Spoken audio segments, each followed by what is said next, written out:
All right, guys, let's get into the Epstein dig here. So this week, the Democrats released a tranche of emails, and they started out first and foremost by releasing these 3 emails, which is probably the most boneheaded thing they could have done because these 3 emails are insane. Let's jump into the least insane of the 3 emails, and it's this one here, and it's from Michael Wolff on January 31st, 2019. So President Trump is president and all that stuff. It's to Michael Wolff, and Michael Wolff is a journalist, quote unquote journalist, and an author. He's done a lot of anti-Trump kind of stuff. He's not a big Trump guy. And he writes here, he says, victim, redacted, Mar-a-Lago, period. But it looks like there's another weird period right here, right before the redaction, which is interesting. Mar-a-Lago, period, random period, and then a redacted sentence. We have no idea what that is, with a couple spaces after it and another period. And it says, Trump said he asked me to resign, never remember, ever. And then you got that same period thing. I wonder if that's code. Of course, he knew about the girls. He asked Ghislaine to stop. And then the 2 dashes down here that you see. So again, this is the least interesting of the emails. Of course, he knew about the girls. He asked Ghislaine to stop. What the hell does that mean, right? What did he know about the girls? Did he know that Epstein liked young girls? Yeah, he said that. He said Epstein likes them young. Did he know that he was harassing girls in Mar-a-Lago? Yeah, he kicked them out for it. Did he know that, what do you mean by that? That's not admission of anything. And the mainstream media is running with that and saying, Trump knew. Look, he said he asked Ghislaine to stop. He asked Ghislaine to stop having sex with underage girls. No, that's not at all what he said. He just said he asked Ghislaine to stop. That's a horrible interpretation of that. Then this is the next big one right here. And again, I'm just going to breeze through these. Michael Wolff writes on December 15th, 2015 at 8:00 p.m. on the dot, which is interesting because December 15th, 2015 is the night of the GOP presidential primary debates. So this is the night, if you want to know the context of the email, this is the night that Donald Trump is going out there for his first debate with all the GOP candidates, and he says, Michael Wolff says, I hear CNN is planning to ask Trump tonight about his relationship with you, either on air or in a scrum afterwards. Then Epstein writes back, if we were able to craft an answer for him, what do you think it should be? And that's kind of interesting because Epstein is on the outs with Trump right now, 2015. He's not, he's a convicted pedophile. He's not in anybody's sights. Trump is running for president. Even if they were associates at that time, he's going to steer clear of a convicted pedophile. So how is Epstein able to potentially craft an answer for him? That's a good question. Did he have somebody inside the Trump administration or in Trump's circle? Michael Wolff responds, I think you should let him hang himself, which is just the most sheer irony in this whole thing. I think you should let Trump hang himself. And then 4 years later, Epstein, quote unquote, hung himself.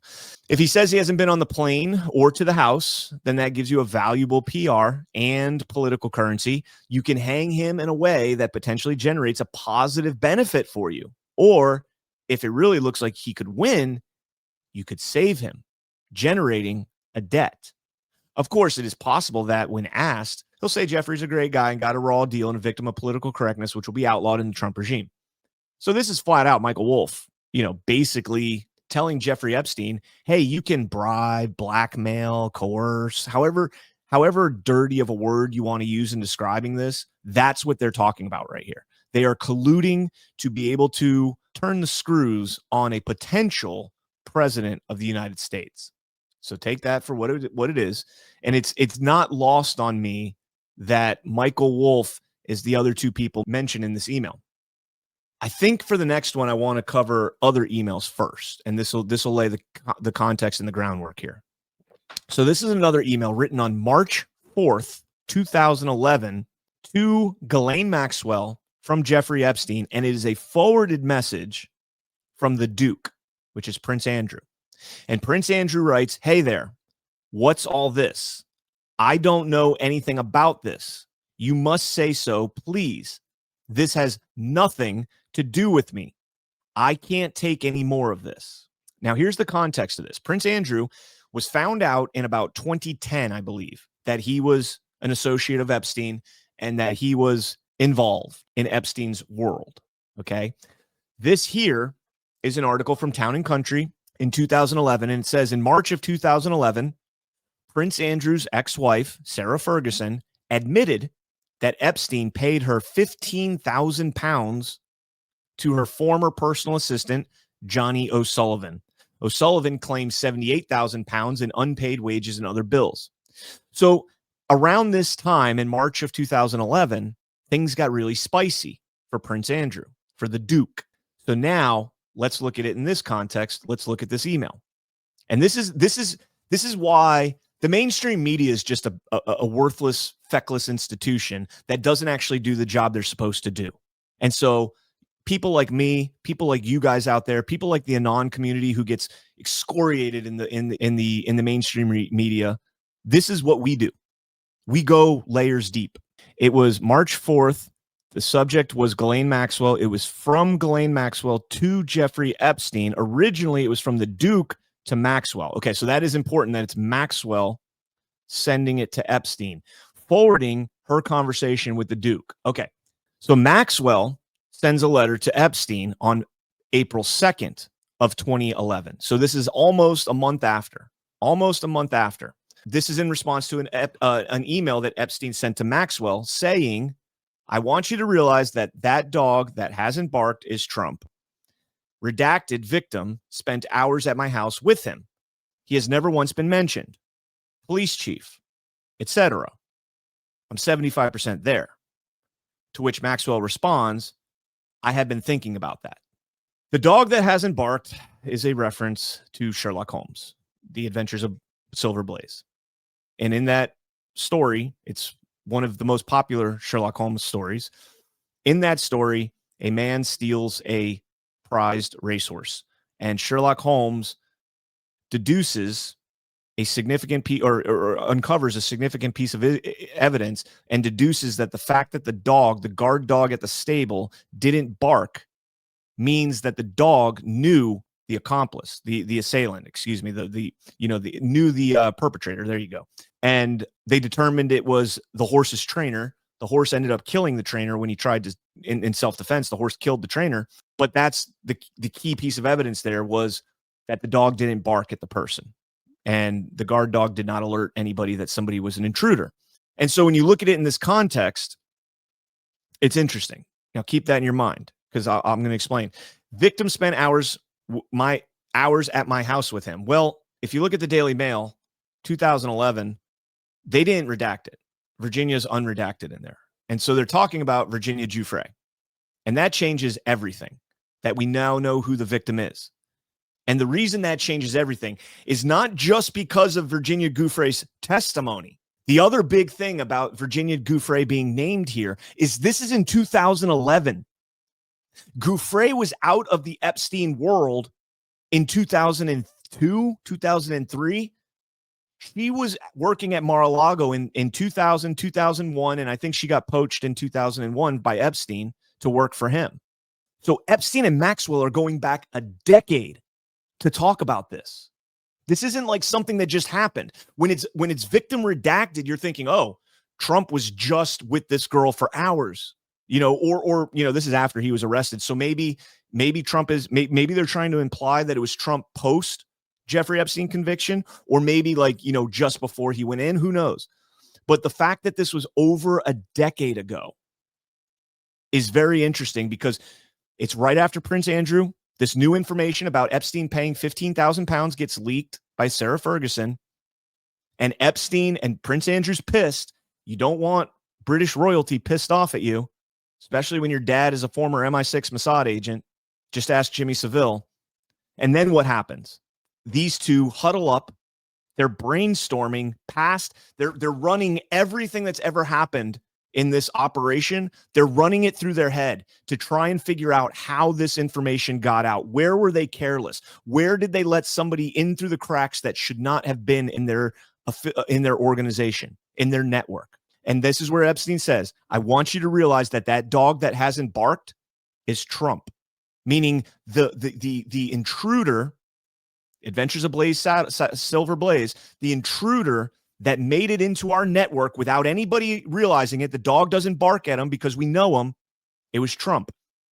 Giuffre spent hours at my house with him. Well, this had to have been 10 years ago, right?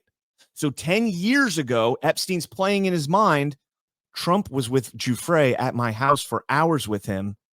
He's never once been mentioned, and then police chief right after. It's poor grammar, it's poor punctuation, police chief right after.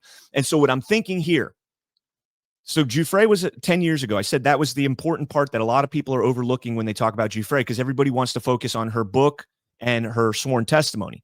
And in her sworn testimony, we know that Giuffre said that Donald Trump never did anything unbecoming towards her. He was a gentleman.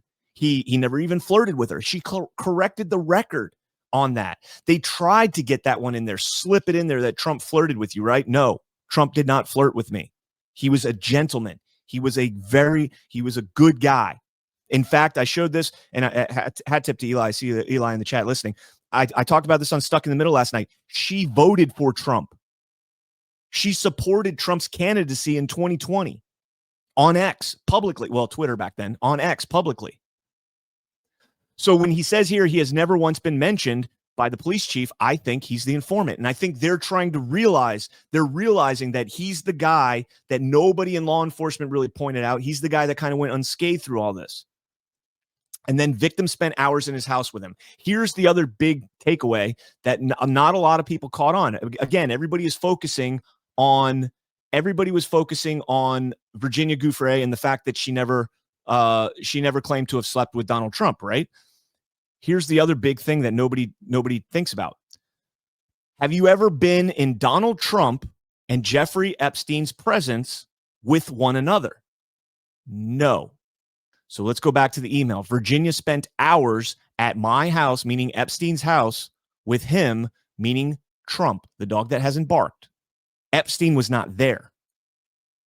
So this means Donald Trump was either alone or was somebody, could be Maxwell, somebody other than Epstein at his house alone. Was this them trying to gather blackmail on Donald Trump? Maybe Trump was in New York for a day and, Epstein's on a different part, or Epstein's house was very close, or maybe it's a different house. It doesn't even have to be, Epstein's Florida house, his New York house, could be his New Mexico house, right? He has a crazy ass ranch out there. Who knows? It doesn't say what house it is. But the fact of the matter is, we know that Epstein filmed people. We know Epstein had surveillance set up, and they tried to get Donald Trump. He didn't do anything with him, because Virginia Giuffre has testified that Donald Trump never touched me, never had any intimate relationship with me. Epstein was trying to set him up. It was unsuccessful. And then he says, I'm 75% there. And I said this the other day, when you're talking with somebody and you're like, man, I think that guy's a bad guy. I think he's infiltrated our group. I think and you're like, I'm like 50% there, 75% there. Like I've almost convinced myself that he is the rat. Okay. So is everybody tracking so far? Everybody tracking so far? Are we seeing the case being laid out here? Why this email doesn't just exonerate Trump. I think this email shows that we are watching the movie right now, and the movie is about to come to its climax. I don't want to say conclusion, but its climax is coming. All right, let me get to the next clip here. And I played these last night on Stuck in the Middle. I also played on my own platform, but I'll just play them again here in case somebody hasn't heard them. Last night, Josh over at Stuck in the Middle was like, oh, I've heard about this. I never actually knew it was recorded. This is Bradley Edwards, Virginia Giuffre's attorney, and a lawyer for many of the plaintiffs in the lawsuits against Epstein. Check this out. Is there anything you can say as to the validity of those claims, or whether or not there will be any more about that? Nothing at all. The only thing that I can say about President Trump is that he is the only person who, in 2009, when I served a lot of subpoenas on a lot of people, or at least gave notice to some pretty connected people that I wanted to talk to them, he is the only person who picked up the phone and said, let's just talk. I'll give you as much time as you want. I'll tell you what you need to know, and was very helpful in the information that he gave, and gave no indication whatsoever that he was involved in anything untoward whatsoever, but had good information that checked out and that helped us, and that we didn't have to take a deposition of him. Had good information that checked out that helped us. I'd play right now. I would play the Mike Johnson, Trump is an FBI informant against Epstein. I'd play that, but he walked that back 3 days later and said it was because he was citing this guy, Brad Edwards, and that he wasn't confident or that he just misspoke. He misunderstood Brad Edwards. Brad Edwards never made any insinuation whatsoever that Trump was working with the FBI against Epstein. That was all. The FBI part was planted himself by himself. It wasn't not planted by Brad Edwards. Excuse me. My mind went blank there for a second. So the other ironic part about the email release is the first email kind of sets up the idea that Jeffrey Epstein and Ghislaine Maxwell believe that Donald Trump is an informant against them. And then the other two emails are from correspondence between Michael Wolff, and Jeffrey Epstein. Well, here is Michael Wolff on the Patrick Bet-David show. He's threatened to sue him. Even though they're friends, he's threatened to sue him over this deal. Yes. Okay. Yes. As I say, rich men break down over real estate disputes. At any rate, at that point, Epstein's legal problems began. The police began to investigate him over allegations that he was that there were underage women coming to his house. Epstein believed that it was Trump who first informed the police about what was going on at Epstein's house. And from that point on, they were nothing but bitter enemies. And this is what he's telling you. This is one of the instances of what he's telling you. That the following that is the version of this related by Epstein. Okay. That is just absolutely fascinating. So Michael Wolff, Jeffrey Epstein's confidant in all of this, is saying that he believes that Donald Trump was an informant against him, against Epstein. And this is after Ghislaine Maxwell and Jeffrey Epstein are talking in an email about something that happened 10 years ago, but it's 3 weeks after royalty in Britain got exposed for having a $15,000 payoff to Epstein.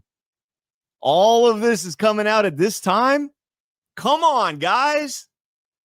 Come on. This is what Epstein and Maxwell are talking about. The dog that hasn't barked isn't, Trump sitting alone with Virginia Giuffre, which they purposely redacted that so that it would make it look like he was a pedophile.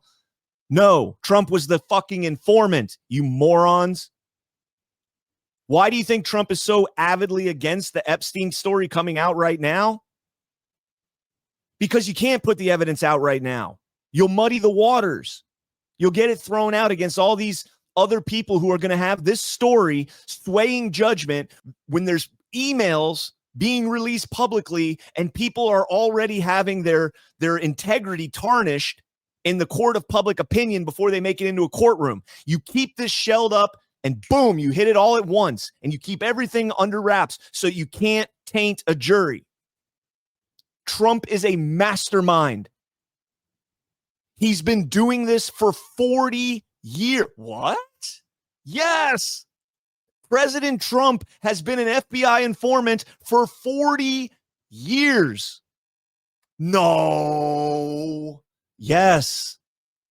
You want the proof? You want the proof?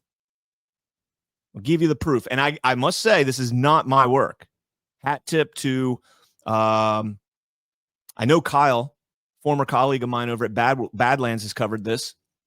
I do have some new stuff in here that I haven't seen covered before. This isn't new, but it's hugely suppressed.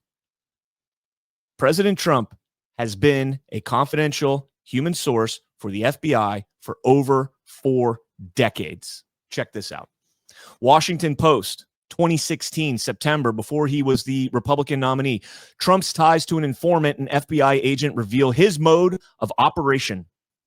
Donald Trump listened skeptically as his labor consultant bragged in early 1981 about connections to New York's underworld. Daniel Sullivan, who dealt with labor problems at Trump's construction sites, told Trump that he was tight, not only with leaders of unions, some of them fronts for the mob, but also with the FBI. Trump was dubious, but it turned out, well, let me read the whole thing. Screw it, right? He was a big storyteller. Trump recently told the Post he portrayed himself to be the closest person on earth to the FBI. It turned out Sullivan was telling the truth. On one day in April 1981, he walked into Trump's Manhattan office with two men in suits. They were FBI agents, and they wanted to talk to Trump about organized crime. Trump welcomed them. Trump soon deepened his interactions with Sullivan, who turned out to be an FBI informant, and cultivated a friendship with one of the FBI agents, a young investigator named Walt Stowe, who was one of Sullivan's handlers at the agency. Stowe, long retired from the FBI, recently sat for a 2-day interview with the Washington Post and said, quote, New York was so totally corrupt and so controlled by the mob in the 80s that in order to be a successful businessman, you had to have some way to work that world. He entered into a land deal, he meaning Trump, entered into a land deal with Sullivan and an organized crime figure who was later targeted for a hit. He agreed to finance Sullivan's purchase of a company under FBI investigation for racketeering, and he collaborated on a plan with Stowe and other FBI agents to allow an undercover operation at his first casino. In speaking in court and to journalists over the years, Trump has minimized his relationship with Sullivan. Are you guys seeing the picture here? That's the Washington Post, right? That's the trusted news source for the lefties. Now, we can go on and on. That's actually a very long article. But I want to jump into the actual document. And again, this is not like my own discovery. This is just a lot of people don't know about this type of information because it's not reported, and they don't want you to possibly know this. This is, remember, in that Washington Post story, Trump met with Sullivan in April of 1981. April 1981. On May 21st, 1981, or 1980, Ryder was introduced to Source. The source is Dan Sullivan. The writer is the FBI agent, the case agent. By the operating case agent, Source provided, Sullivan provided to the writer, to the agent on the date, above data, general background concerning the La Cosa Nostra influence in the Eastern Conference of the Teamsters. So their focus here, their target here is a Sicilian mob and their influence in the Teamsters Union. Wasn't Hoffa like the Teamsters head? On July 14th, 1980, the FBI agent Ryder, this is the guy writing the article, Ryder again, or the report, Ryder again met with sources in the presence of the case agent and discussed the same topic. 5 of the meetings took place thereafter involving Ryder, case agent, and Source. During these meetings, Source discussed public documents and general historical background regarding the Teamsters Union as well as the organized labor movement in the United States as it relates to the organized crime. Much of this information is the subject of many books, some of which Source collaborated on with journalists. Okay, here's where it gets interesting. In early April 1981, let's go back to the WAPO article real quick. One day in April of 1981, we'll jump back into this. In early April of 1981, Ryder was contacted by the case agent, the FBI, and was subsequently advised that the source, Dan Sullivan, had a business relationship with Donald and Robert Trump of the Trump Organization. The source, in this case, Sullivan, owns a piece of property along with other partners in Atlantic City, upon which the Trump Organization wants to build a casino. In early April 1981, the writer, FBI agent, and case agent, FBI agent, met with Donald Trump. The purpose of this meeting was for Donald Trump to express his reservations about building a casino in Atlantic City. Trump advised the agents that he had read in the press media and had heard from various other acquaintances that organized crime elements were known to operate in Atlantic City. Trump also expressed at this meeting the reservation that his life and those around him would be subject to microscopic examination. Trump advised that he wanted to build a casino in Atlantic City, but he did not wish to tarnish his family's name inadvertently. Agents advised Trump that he should carefully think over his decision to build in Atlantic City and carefully prepare not only methods of securing employees, honesty, but also corporate integrity. Trump advised that he wished to cooperate with the FBI if he did decide to build a casino. The agents that were present advised, although they were not in a position to speak for the FBI or to guarantee anything, if he did in fact wish to build in Atlantic City and decided firmly on this matter, they would be glad to rediscuss the situation without making any commitments. In June of 1981, the writer, the FBI agent, met again with Donald and Robert Trump, during which time they advised that they felt confident that they wished to build a casino in Atlantic City. Trump advised the writer, the FBI agent, who was in the presence of the case agent, that he, Trump, wished to provide full disclosure during the construction phase of this casino. Meaning, as the casino's being built, I'm going to let you guys see everything that happens. It's going to be a sting operation. Remember, construction, Teamsters Union, the unions are run by the mob in this point in 1980. And so Donald Trump giving them access like this is huge, huge. It says he felt confident that they wished to build a casino. It said Trump wished to provide full disclosure during the construction phase of this casino and subsequently once the casino was operational. So not only is Trump giving them access in the building phase, he's giving them access once the casino's up and running. So now you've got the unions, the Teamsters, and all that, and you've got any shenanigans that are taking place in the hotel while the hotel is up and running. Fascinating. Trump stated in order to show that he was willing to fully cooperate with the FBI, he suggested that they use undercover agents within the casino. Trump suggested that. That's a wet dream for the FBI, to have a real estate mogul, a billionaire playboy, somebody that everybody wants to be around at this time. Taj Mahal having the biggest boxing matches, having the biggest, this guy at the time, you know, if you've read Art of the Deal, he's in battle with the NFL. He's a public figure in battle with the NFL over the XFL. He owns the New Jersey Generals. He is the playboy of everything. You know, when we talk about these CEOs and everything, when we're like their intelligence, their assets and all that, yes, they're the best assets because they don't have to be doing the work themselves. They just have to give you access to their infrastructure to do the work. Trump doesn't have to go out there and actually be the informant. He just has to bring the rats in and then let the cat pounce on them. The writer advised Trump that he could not speak for the FBI and he could not make any agreements or promises as per bureau policy in this matter. Trump asked the writer his personal opinion regarding whether he should build in Atlantic City. The writer, an FBI agent, advised Trump on a personal level, not as a matter of bureau policy, that he, the agent, thought there were easier ways that Trump could invest his money. Trump asked the writer if he could attempt to introduce him to appropriate officials in the FBI with whom he could discuss this matter. So Trump went above this writer, the special agent that's writing this thing. Writer advised Trump he would research this matter and further recontact him. At this point, Writer initiated steps within the Newark office, the Newark field office, and the Atlantic City resident agency to begin planning an undercover proposal concerning the proposed Trump casino. This proposal, now in a thoroughly finished state, was to be discussed with Trump and by the special agents in charge of the New York office and the Newark office on October 1st, 1981.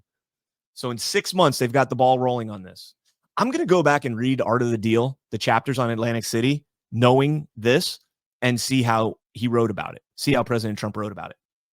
On September 21st, 1981, the agent returned the call of Donald Trump and subsequently talked to Donald Trump and Robert Trump via telephone. Trump advised Writer that he traveled to Trenton, New Jersey on Wednesday of the previous week and had met with the Department of Gaming and Division of Gaming Enforcement. Okay, there we go. I knew it was gaming. I just couldn't think of what the E would have been. Yeah, had met with the Department of Gaming Enforcement. So one of the things, the themes in Art of the Deal that I picked up on as me and Ash were reading it on Badlands Book Club a while back is like Trump had the smoothest plan to get to where he was in New Jersey building his casinos. Like you expect all these these roadblocks, right? Like everybody's like, oh, it's so hard to get a permit, it's so hard to get this and that. And Trump was always like, he'd go in there, he'd be like, I gave him a deal they couldn't refuse. And we got the deal. And it's like, what? The deal they couldn't refuse was turning your casino into a freaking sting operation. Absolutely brilliant. All right. It could get you in trouble too, though. If you're not Donald Trump. If you're a low guy like me, don't become a rat. It should be emphasized that Trump is not aware of the source's relationship with the FBI, Dan Sullivan, and knows only that the contacting agents are acquaintances. However, Writer, the agent, and the case agent have repeatedly told Trump that they were not references for source for Sullivan and cannot speak for Sullivan's business dealings. The Trumps have advised the writer and the case agent that the source is not involved as a labor consultant to their firm. They are not aware that this is a very rough they are aware that this is a very rough business and that the source knows people, some of whom may be unsavory by the simple nature of the business. On 9/21/81, source contacted Mickey Brown at the Department of Gaming Enforcement at Trump's request. Before source could elaborate on the matter of his call, Brown told him that he was attempting to talk with the Newark division of the FBI to verify some conversations that Trump had with Brown. Source advised Brown that he was calling regarding a different matter and that the question of whether or not he was a source of the FBI simply did not come up. Source told Brown he was calling regarding a different matter and that his attorney had inadvertently sent an appropriate business document. Okay. Last paragraph. No, one more paragraph. No, that is the last paragraph. This is important. It should be emphasized. It should be emphasized that Trump advised the writer, which is the FBI agent, he did not talk with Brown about anything concerning the proposed undercover activity. And it should be further emphasized that source is not aware of the matter of this proposed activity. Donald Trump has been an FBI informant since 1981. 1981. Who's Donald Trump's, go back to the 2020 election, who was his right-hand man? Who was his right-hand man? Rudolph Giuliani, America's mayor. And what is Giuliani's greatest accomplishment besides cleaning up that shithole city in that time? In that time, it's probably a shithole again now under Mamdani. But what was Giuliani's greatest accomplishment perhaps prior, and maybe even after becoming mayor of New York City? He brought down the mob. Do you think Donald Trump had a hand in that at all? Maybe. I'm not done, by the way. I'm not done. Do you think, maybe you need more proof? Again, I played this a few times over this week. Sammy the Bull, notorious member of, I think he was, oh man, hold on. Let me make sure I get this right. Sammy the Bull was born on March 12, 1945, an American underboss with the Gambino crime family of New York City, became a government witness against his boss, John Gotti. He was originally an associate for the Colombo crime family and later joined the Brooklyn faction of the Gambino family, playing a major role in the 1985 conspiracy to murder Gambino boss Paul Castellano. Gravano's decision to cooperate with law enforcement in 1991 led to Gotti's conviction and life imprisonment, marking him as the highest-ranking member of the mafia ever to defect. Listen to what he says about Trump. You actually try to press up on Trump, but you could never get to him. Yeah. Because he had ex-FBI agents all around him? All the time. And I tried a couple of times to press him and make arrangements where I could work with him and earn with him. I did that with other big contractors. I had the power of the unions. I could do all kinds of little things, but I couldn't get to him. He wouldn't bite. He just wouldn't bite. He didn't want to do anything like that. And there was layers of people in the middle. One of my guys said, we'll go up to the office. I said, we'll go up to the office. Everybody around him is an ex-FBI agent. We'll go up to the office, we'll get cuffed, and we'll go right to prison. So forget about Trump. He's a legitimate guy. He don't want to do it. Forget about Trump. Sammy the Bull, ladies and gentlemen. Highest ranking mob underboss ever to snitch. It's pretty fascinating, huh? When you go back and you think about, oh, by the way, we're not done. We're not done. There's more Trump confidential informant. More recent too. For this, I'm going to rely on AI to help me out here with this a little bit. So let's check this out. Again, this is not anything newly discovered by me, but this is a case called Seth Hatena versus the DOJ, and this was filed on August 20th, 2021. And I'm going to rely on, we're going to play with AI on this one a little bit. Would it be fair to say that in this filing, Hatena argues that Trump, being an informant 12 years ago, is already in the public, and so you can no longer protect, so the FBI can no longer protect his identity, to which the FBI responds in summary, well, that shouldn't have been public then, and we cannot confirm or deny he's a source now. The Glomar response. And perplexity comes back And you can read this yourself. I've read it, and this is my general understanding. I'm not a lawyer, so I don't speak legalese, so there could be some nuance to this that I'm missing. But it says Hatena argued that the fact that of Donald Trump being an informant 12 years ago was already publicly disclosed, and therefore his identity as a confidential source could not be protected or withheld now. The FBI responded with a supplemental declaration stating they had not withheld any records in full under the exemptions protecting confidential informants' identities regarding Trump. The document Hatena cited as disclosing Trump's informant status from 12 years earlier was not considered an official disclosure by the FBI. They argued it was unclear how it became public. Crucially, the FBI stated in the response to the FOIA request seeking to confirm or deny whether a third party is an informant that they rely on the Glomar response, which neither confirms nor denies the existence of such records or relationships. Thus, the government essentially said that whether or not Trump was a source is not something they can officially confirm or deny right now, a Glomar response, and that past supposed public disclosures were not official and do not waive confidentiality protections. So there you have that. That was 2021 in response to a case from, I think it was 2009 that the original release was. The case in question. Yeah, it was 2009 when the case went through. And this was in response to whether or not President Trump was an informant in a case against Vyacheslav Korolovich Ivankov, a Russian national with alleged ties to organized crime, who was sentenced to prison for extortion in the United States in 1997, was extradited to Russia in 2004, and assassinated in 2009. So there you got it.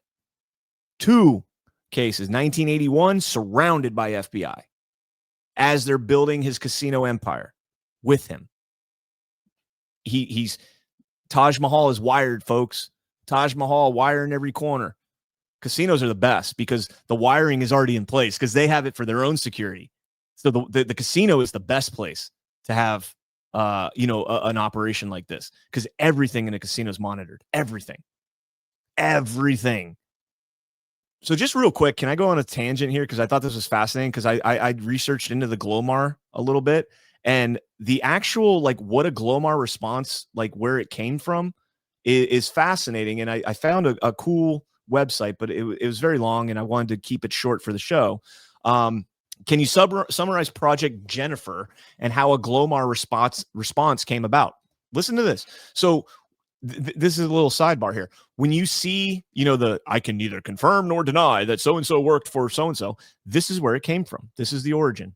Project Jennifer was a top-secret CIA operation during the Cold War aimed at recovering the Soviet Gulf II class nuclear sub K-129, which sank in the Pacific Ocean in 1968, about 1,800 miles northwest of Hawaii, resting nearly 3 miles below the surface. The CIA, in partnership with the DoD, built a unique ship called the Hughes Glomar Explorer, ostensibly owned by Howard Hughes Global Marine Company as a cover story.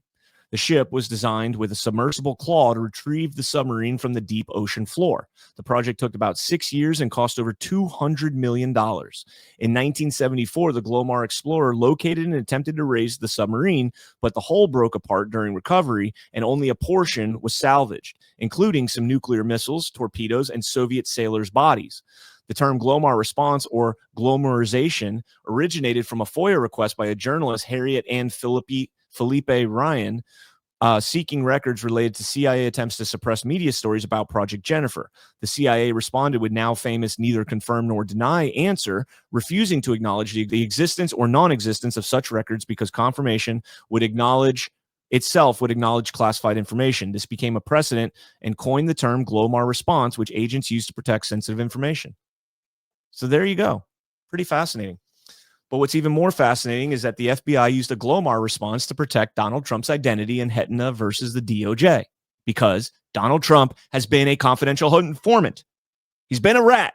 And this is something, again, last night on Stuck in the Middle, I kind of, we have this perception in our head that rats are bad because in every movie we've ever seen throughout our life, nobody likes the rat, right? Nobody wants to be the rat.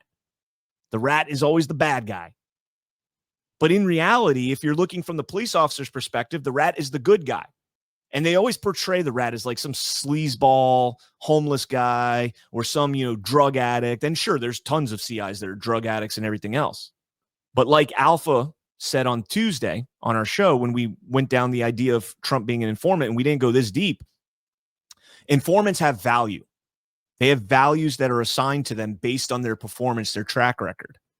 And so when you go back to 1981 and President Trump is using his casinos and who knows what else, is Trump Tower wired, is his plane wired, is Mar-a-Lago wired, like who knows how much, beyond just his Atlantic City operations this goes. And so when you go from 1981 to 2000, 19 years later, 20 years later, and you've gone through Giuliani's mob thing, you've gone through, the Russian thing here that we're talking, you've gone through a lot. You get to Epstein, you're gold. You're gold. People don't understand what is about to happen here. People do not understand what is about to happen. Is that it? No, that's not it. There's this one right here. This case right here. This case was, I believe this was 2012. And this one's a little more loose. Okay. And I'll be honest here. This one's a little more loose. This is not as tied up. So I'm going to go into this report here. This is a Russian crime organization in 2012 that was operating in the United States. And let's zoom in here on this little part right here, because this is the only part that Trump had some association with. This isn't directly Trump. And I'll be clear about that. Buryakov's receipt of purported official United States government documents, as set forth below. In the summer of 2014, Evgeny Buryakov, or Zhenya, the defendant, met numerous times with a confidential source working for the FBI, CS1. CS1 posed as the representative of a wealthy investor looking to work with Bank One to develop casinos in Russia. Based on my review of audio recordings and Buryakov's meetings with CS1, as well as my knowledge of this investigation, I believe that during the course of these meetings, Buryakov's statements on conduct reflected his strong desire to obtain information about subjects far outside the scope of his work as a bank employee and consistent with his interests as a Russian intelligence agent. These meetings established Buryakov's willingness to solicit and accept documents that CS1 claimed he obtained from a U.S. government agency. He obtained it from a U.S. government agency. Is there any affiliation? Is there any affiliation with government agencies that Trump might have been able to get these documents to confidential source one? Yeah. It's called the FBI. You got 20 years of street cred with them. They'll give you whatever you want in the pursuance of this. The following is based on my discussion with CS1, my review of audio recordings of CS1's meeting with Buryakov, surveillance conducted, et cetera, et cetera. So I think it was Kyle as well, just human on this, that uncovered this, which was awesome. But, I asked the large language model. I go with Perplexity. That's my favorite one. In this document, is it likely that CS1 is Felix Sater of the Trump organization? The document you referenced does not identify CS1 by name. However, based on publicly available information about Felix Sater's background as a Russian-born businessman who worked closely with the Trump organization, including holding a position described as a senior advisor to Trump and having ties to Russian intelligence matters, some analysts have considered the possibility that Felix Sater could be the person referred to as CS1. Felix Sater has a known history of cooperation with U.S. intelligence and law enforcement, including having served as an FBI informant on Russian matters, which aligns somewhat with the confidential source role. The complaint describes CS1 as cooperating Russian intelligence agents in New York, which is consistent with Sater's reported activities. So that's the first part of this. Now, we'll jump over here to this. Check this out from justsecurity.org on 2017. The first arrangement involving Cohen, yes, Michael Cohen, and Felix Sater was a proposal to build a Trump Tower in Moscow on terms that would be highly lucrative for Donald Trump. Those discussions reportedly began in September of 2015 and led to Trump signing a 17 page letter of intent in late October 2015. Trump was a confidential informant for the FBI. Trump is the dog that hasn't barked. and he's about to go scorched fucking earth on these motherfuckers. Check this out. The Democrats are doing everything in their withering power to push the Epstein hoax again, despite the DOJ releasing 50,000 pages of documents in order to deflect from all their bad policies and losses, especially the shutdown embarrassment, where their party is in total disarray and has no idea what to do. Some weak Republicans have fallen into their clutches because they're soft and foolish. Epstein was a Democrat, and he is the Democrats' problem, not the Republican problem. Ask Bill Clinton, Reid Hoffman, Larry Summers about Epstein. They all know about him. Don't waste your time with Trump. I have a country to run. That was the check, right? We're playing 5D chess, right? Check. They make a move, they get out of check, and here's the checkmate. Maybe this is still a check. This is still a check, but it's getting close.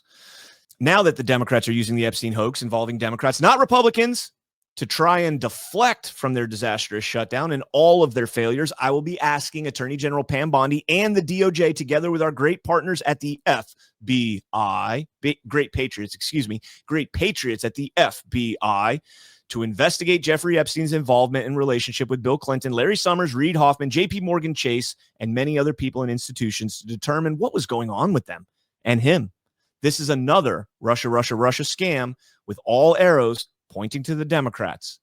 Records show that these men and many others spent large portions of their life with Epstein and on his island. Stay tuned. So think of it this way, right? Russia. We know that just from what's publicly reported and what's been reported over the years, we know that they said Trump was colluding with Russia when in fact they were colluding with Russia. Not only is that the case, but when you look at the context of some of the things I just showed you right there about Trump going after Russian spies, Russian oligarchs, traffickers, Trump wasn't just not colluding with Russia. He was actively working against Russia, and he was working against the bad actors in Russia.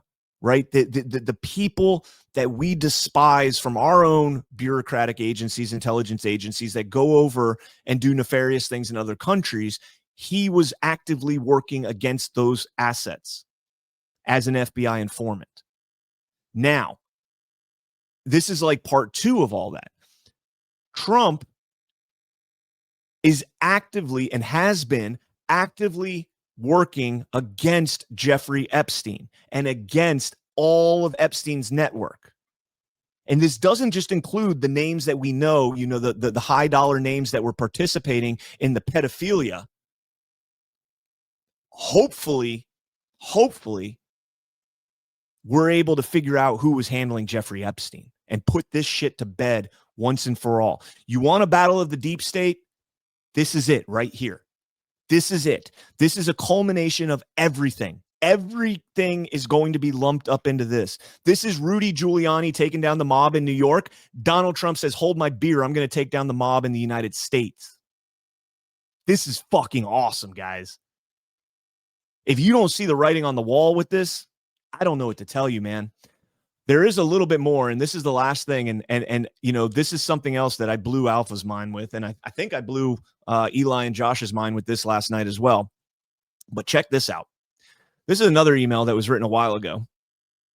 This was back in 2017, December 5th, 2017.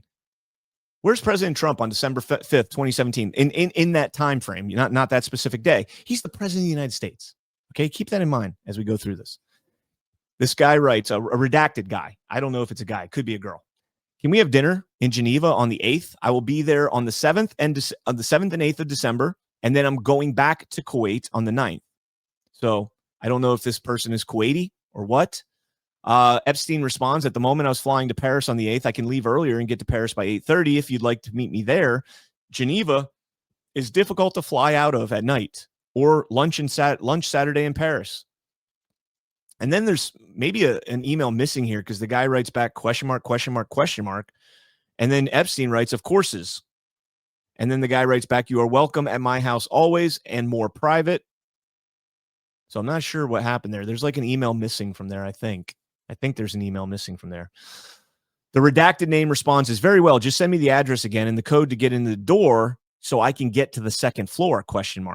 And send me the day and time. Epstein responds, 10 p.m. Should I bring special cake from New York? I don't know what special cake means, but that's a very strange thing to say. Or that is 2512 for the gate. Sorry, that is 2512 for the gate, the person responds. Epstein says yes on December 8th, 2017.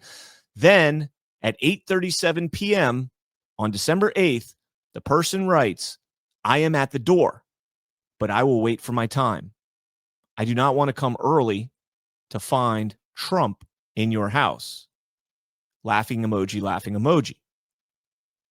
Now, a lot of people are looking at that as saying the guy is saying, you know, I don't want to see Trump in there with a girl and then walk out. I don't think that's what he means. Trump's the president of the United States. I think this is 2017. Michael Wolff says at this time, Jeffrey Epstein thinks that Donald Trump is the rat. And I use that term endearingly. At this time, Jeffrey Epstein thinks Donald Trump is the rat. If you know that there's a rat in your organization and you know that that rat is destined to be and now is the president of the United States, I would think, and again, I'm speculating totally here, I would be telling people in my network, hey, don't talk to Trump. Don't talk to his officials. He's the rat. He's the guy. He's the one that dimed out Prince Andrew. He's the one that dimed out Bill Clinton. He's the one that dimed out all of these people. He's the one that put me behind bars in 2008. Don't talk to Trump. And so now when this guy says, I'm going to wait for my time, I don't want to come early and find Trump in your house, he's going to wait. He's there at 8:37. He's going to wait an hour and 23 minutes and wait until it's his turn to go in because he doesn't want to walk in there and see somebody else. Not because it's going to be Trump, but because whoever's on the other side of that door now knows that this person is going to the second floor at Epstein's house, which sounds like one of these places. And so he's telling Epstein it's a code word. Trump is a code word for them at this point. Trump is the word that you say when you're dealing with a rat. You know, it's kind of like you ever have that code word when if you have a husband or wife and you have like a code word, like if you're in a situation, you're like, hey, honey, can you grab me some kombucha? Honey, we're at a bar. There's no kombucha at a bar. Just get me some kombucha. Oh, code word to get me out of here. That's what Trump is there. I don't know. I made up the kombucha thing. I'd never had kombucha, and for some reason that just popped in my head. I have no idea. I was going to say green tea, but I didn't. And so now think of this. Epstein rolls in some of the best circles, right? He's got the Hollywood elites. He's got the political elites. He's got the global elites. He's got everybody around him. You tell these people, hey, don't talk to Trump. Don't talk to Trump. Then Trump becomes president. Trump is the chief law enforcement in the United States of America right now. He was back then, and he is now again. An FBI informant for 40 fucking years that is one of the most well-known people in the entire world, a multi-billionaire, the owner of property throughout the world. And he was an FBI informant the whole time. And now he's the president of the United States, and he informed on the guy that has the sauce on everybody. Epstein tells all these elites it's Trump, and they say, holy shit, we have to destroy Trump. We can't destroy him because he's untouchable. He's Teflon Don. No matter what you throw at him, it doesn't stick because it's not true. He didn't have sex with underage girls. Everything they throw at him is bullshit.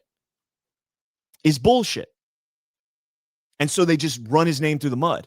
You have liberal lefties, and this doesn't mean that every celebrity in Hollywood that admonishes Trump is somehow involved in Epstein. No.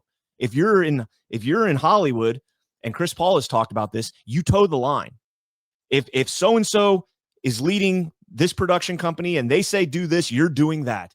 Harvey Weinstein, you look at these people and the influence that they have over all these actors, because if you ever want to work in Hollywood, you better kiss ass to this guy or do a lot more. You better give some ass to this guy, right? That's what they did. A handful of people that were involved in Epstein in Hollywood controlled the entire narrative in Hollywood, putting it out there that Donald Trump is, and it led to the rot of the entire fucking country. We have one of the greatest men in the world leading this country right now, potentially in terms of bringing down the rot that has just infiltrated this country, the deep state, the bureaucracy, whatever, the cabal, whatever you want to call it. The Sarajevo sniper story just came out again the other day. And people are shocked that somehow American elitists would pay, global elitists would pay $90,000 to go and indiscriminately shoot people in Sarajevo. Wait till you get into some of the things that took place here in the United States with children.